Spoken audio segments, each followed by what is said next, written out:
So hello there. So ang theme natin for today is childhood stories. And of course, pipiliin ko or yung gagawin ko is yung favorite character ko.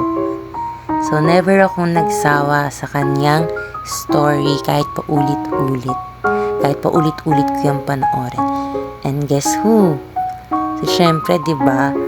Puff sleeves pa lang, alam na natin kung sino yan.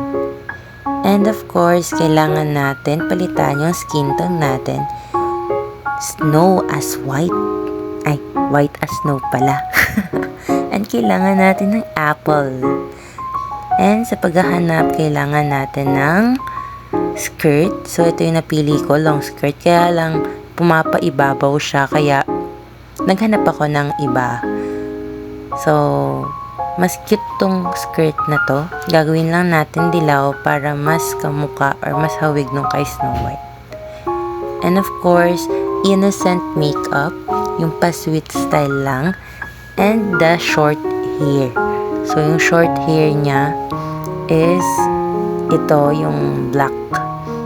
Nasaan na yun? Ito. Yan. Diba?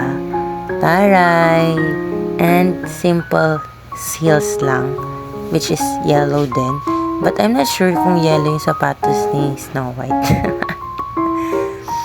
And accessories, necklace, hikaw, and I guess wala nang mali dito or wala nang kulang dito.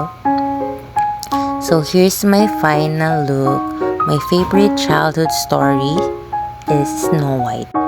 Snow White but modern version.